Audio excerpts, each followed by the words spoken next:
Today I'm going to show you how a technical or non-technical person can train a Connotate agent to monitor and extract press releases from the IBM website. If you're HP, Xerox, or CSC, it might be important for you to monitor this page so that you can keep tabs on product, financial, or client information, client announcements that are being published by them.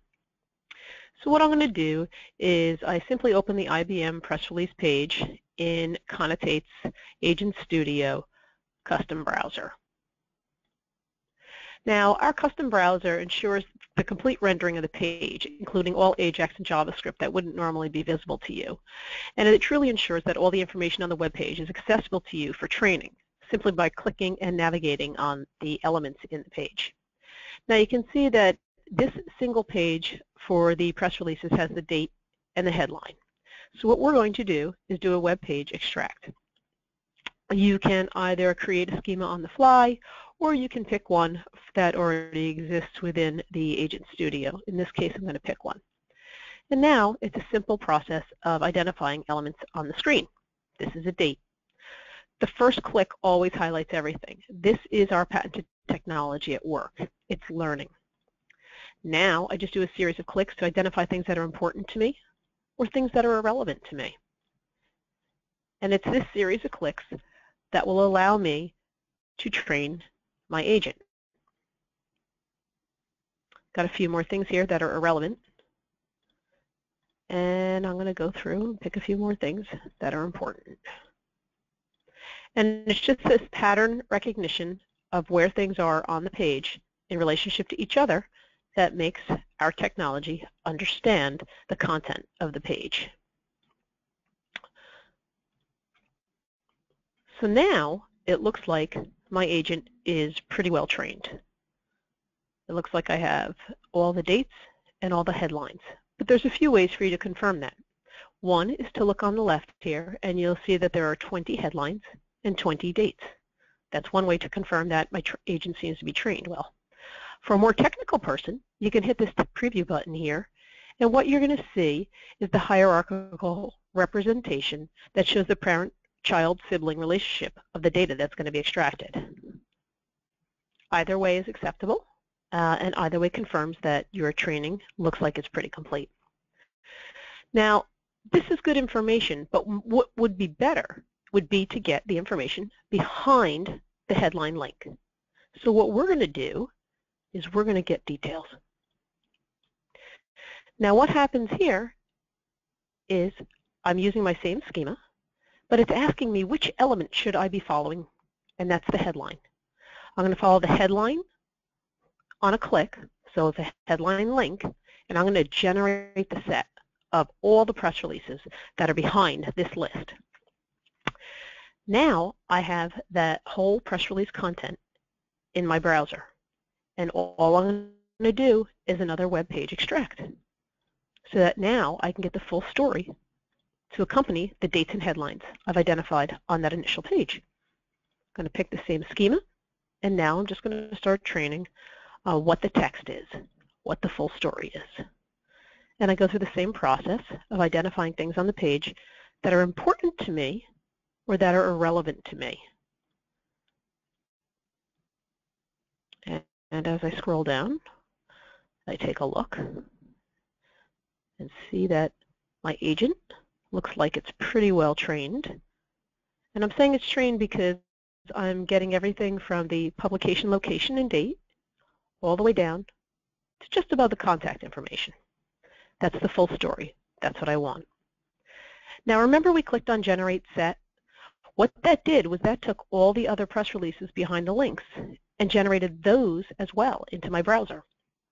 So now I'm just going to test a few of them. And this is machine learning in action. You can see that the training I just did on the other page was applied to this page.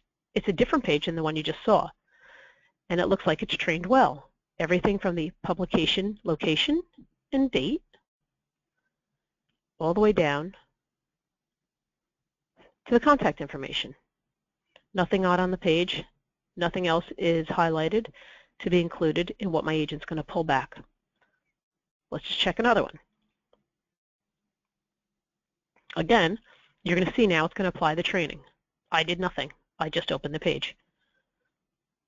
Oh, in this case, it's great. It's even going to get the image that's part of that story.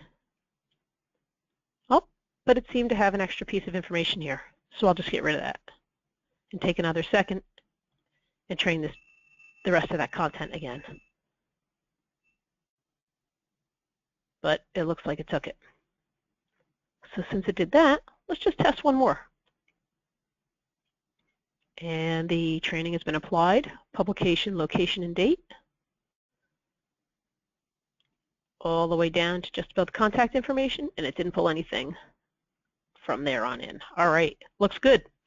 So even though there's a total of 20 pages back there, I tested 3 or 4, and I feel confident that my agent is going to be fine now. So I'm going to save my agent to my machine here.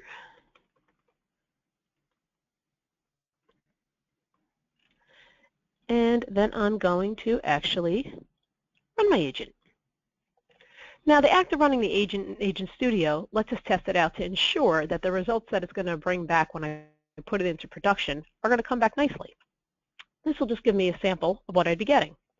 As long as it comes back in a nice structured format here, everything's going to be fine when I go into production.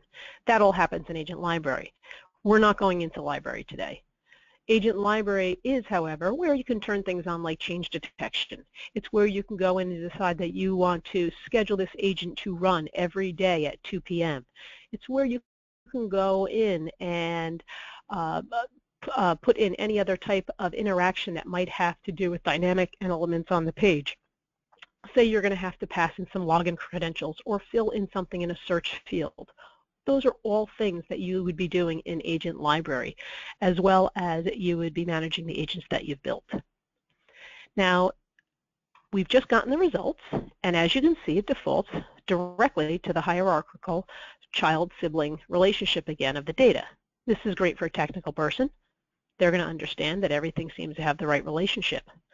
But we also get an HTML table. This HTML table illustrates that everything is coming back in a nice, cleanly structured format. We have a column for date, a column for headline, and a column that gives us the text of the full story.